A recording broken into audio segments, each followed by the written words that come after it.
A Place Called Home by Lori Wick. With the death of her grandfather, her only living relative, Christine felt a deep loneliness she'd never felt before. The words of his will rang in her ears. In the event of my granddaughter's death, everything will go to Vince Jeffers. Jeffers had watched her with an evil, self-satisfied look that made her shiver. Now, afraid of what might happen, she was obeying a note she had received saying she was in danger and must leave town immediately. After escaping to the small community of Baxter, Christine begins to piece together a new life. The love she finds there, along with a newfound faith, sustains her as she faces the threat of danger.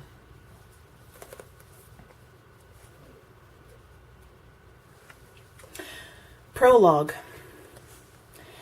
And to my coachman, Dobbins, I leave $300, the roan mare from the stables, and my black riding crop. The words became distant and far away to the black-garbed young woman, who sat as though she were made of stone. She sat in the large study that had been her grandfather's. This room had been his haven. It had been in this very room, on her grandfather's lap, that he had told her her parents were dead. They had drowned in a boating accident when she was 6 years old.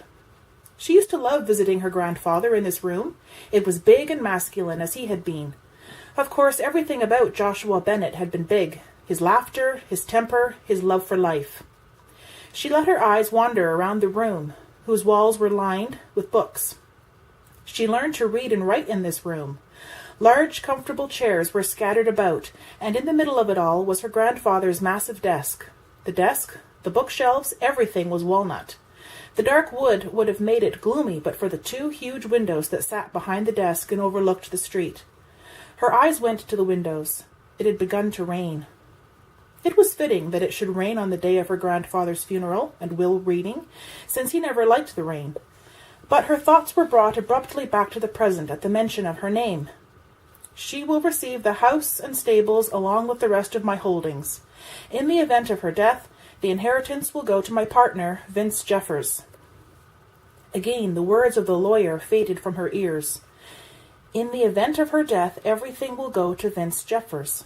Something was terribly wrong. Grandpa would never have done this. She tried to slow her racing thoughts as she brought her eyes to the man sitting not 10 feet from her.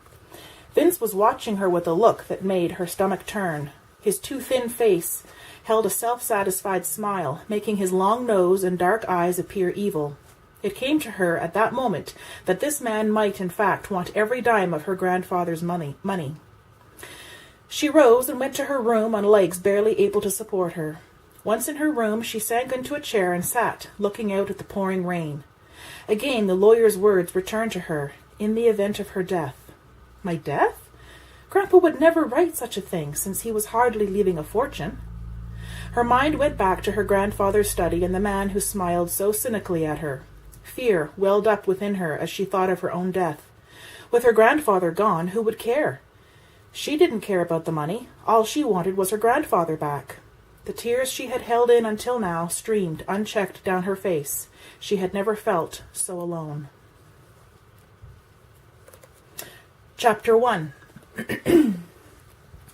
Mark Cameron paced the spacious entryway of his large 2-story house and looked at his watch for the 5th time. He walked to the foot of the stairs and called up, "Sue, are you almost ready? We're going to be late." "I'll be right down," came the soft reply. Mark resumed his pacing until the soft rustle of skirts sounded on the stairs. He turned just as his wife, Suzanne, reached the bottom. His eyes lit with appreciation, and he moved to take her hand in his. "Is Emily all settled in for the night?" She answered as he helped her into her sweater. "She's cuddled into Maggie's lap with her favorite book and a blanket." "And how is this little one down here?" Mark's hand moved down to rest tenderly on his wife's swollen abdomen. Suzanne laughed softly and covered her husband's hand with her own. "If he continues to move like he did today, he's going to make the next 2 months feel like a year." Mark's thoughts went back nearly 3 years in time to the night Suzanne had Emily. Mark was 25 and Suzanne 23. He was a doctor and she a nurse, and both were experienced and confident. But their medical knowledge was little help that night, with Suzanne's long and hard labor. After Emily was born, Suzanne assured Mark it had been worth it all, and looking at his beautiful baby daughter, he had to agree. Nevertheless, tonight his doubts began to surface, and the concern he felt was evident in his voice. "Sue, are you sure you're up to this? If you're too tired, Mac and Julia will understand." Suzanne opened her mouth to reply, but someone pounding on the door stopped the words in her throat. Mark swung the door open quickly to reveal one of the boys from town, trying desperately to catch his breath. Mark listened patiently as the boy spoke. Each word came out with a gasp. "Doc Cameron! A boy! In the alley! By the livery! Stabbed! Please hurry!" Mark turned to grab the black medical bag that was always kept in the entryway. He bent to give Suzanne a quick kiss before moving out the door to follow the already running boy.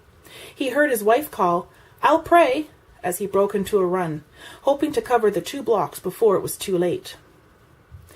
Suzanne closed the door and leaned against it. She took a moment to pray for Mark, the boy, and God's guidance this night. Removing her sweater, she walked up the stairs to tell Maggie the change in plans. Emily was nearly asleep. Once back in the entryway, she walked through a door that sat off to the right. Lighting lamps along the way, she entered her husband's office. She had no guarantee he would be bringing a patient tonight, but either way, he would see the welcoming lights. She made sure the office door leading to the street was unlocked.